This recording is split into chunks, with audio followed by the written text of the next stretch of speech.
পৃথিবীতে যত দামি এবং জনপ্রিয় সুগন্ধি আছে তার মধ্যে অন্যতম হলো কস্তুরী। সুগন্ধি ফুলের মতোই যুগ যুগ ধরে মানুষের দৃষ্টি কেড়েছে কস্তুরী। হরিণের নাভি থেকেই উৎপন্ন হয় এই মূল্যবান বস্তু। তবে নারী নয়, পুরুষ হরিণের নাভিতে পাওয়া যায় এই মৃগ।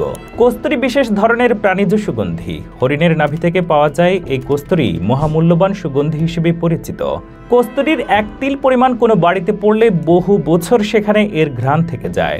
3000 ভাগ গন্ধহীন পদার্থের সঙ্গে 1 ভাগ মেশালে সমস্ত পদার্থই সুবাসিত হয় কস্তুরীর ঘ্রাণে। কস্তুরীর দাম সোনার দামের প্রায় 3 গুণ। কস্তুরী ব্যবহার করলে এর গন্ধে নাকি রাজরাজারা অন্দরমহলের খাসমহলে রানীর কাছে বারবার ছুটে আসতেন। হরিণের 10 বছর বয়সে নাভির গ্রন্থি পরিপক্ক হয়। এ সময় হরিণটিকে মেরে নাভি থেকে তুলে নেওয়া হয় পুরো গ্রন্থিটি, তারপর রোদে শুকানো হয়। একটি পূর্ণাঙ্গ কস্তুরী গ্রন্থির ওজন প্রায় 60 থেকে 65 গ্রাম। কস্তুরী পাওয়া যায় এক প্রজাতির পুরুষ হরিণ থেকে। স্বভাবে লাজুক, টানা টানা চোখ আর নির্জনতা প্রিয় এই হরিণের দেখা মেলে হিমালয়ের উঁচু পার্বত্য ভূমিতে, পামির মালভূমির উঁচু তৃণভূমিতে, সবুজ উপত্যকায়। এরা খুব লাজুক স্বভাবের বলে তাই নিরিবিলি বিচরণ করে একান্ত নির্জনে।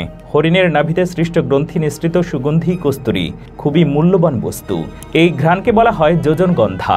হিমালয় পর্বতমালার উচ্চ পার্বত্য অঞ্চলে উৎকৃষ্ট কস্তুরী মৃগ পাওয়া যায়। এছাড়াও সাইবেরিয়া, কিরগিস্তান, মঙ্গোলিয়া, কোরিয়া ও নেপালে এই হরিণগুলোর দেখা মেলে। অল্প বয়সে নাভিমুখের গ্রন্থিতে জন্ম নেওয়া সুগন্ধি কোষ পরিপক্ক হয় হরিণের 10 বছর পূর্ণ হলে। ছড়িয়ে পড়ে তীব্র সৌরভ। তখন তার পরিপূর্ণ যৌবন। বুঝতে পারে না তার শরীর থেকে ছড়িয়ে পড়া সুগন্ধির উৎস। গন্ধে পাগল প্রায় হরিণ দিকবিদিক ছুটতে থাকে। প্রজনন রীতিতে ছড়িয়ে পড়া বনসৌরভে আকৃষ্ট হয় হরিণী। আর তখনই ঘটে ট্র্যাজেডি। আত্মরক্ষায় পটু এই হরিণের দুর্বলতা শরীরের সুগন্ধি। প্রতিটি পুরুষের সাধারণত 1 থেকে 3টি স্ত্রী থাকে।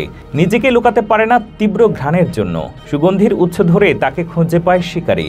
যদিও এরা আত্মরক্ষায় বেশ পটু, সরু পায়ের সাহায্যে কস্তুরী মৃগ প্রচণ্ড তটস্থ গতিতে ছুটতে পারে এবং এক লাফে 40 ফুট স্থান অতিক্রম করতে পারে।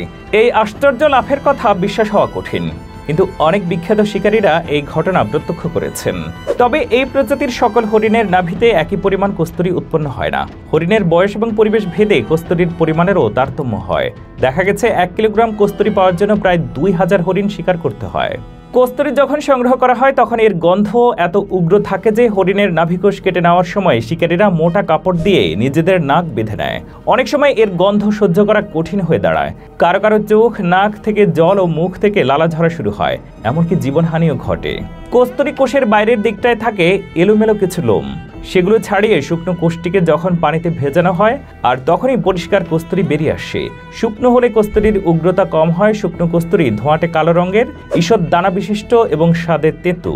গরম পানিতে কস্তুরীর 90 ভাগ গলে যায়। কস্তুরী সংগ্রাহকরা কস্তুরীকে প্রায় প্রকৃত অবস্থায় রাখে না, সচরাচর অন্য পদার্থের সঙ্গে মিশ্রিত করে বিক্রয় করে থাকে। দর্শক, এই ছিল পপুলার মিডিয়ার আমাদের আজকের আয়োজন। আমাদের ভিডিও দেখতে লাইক, ফলো দিয়ে রাখুন। ধন্যবাদ।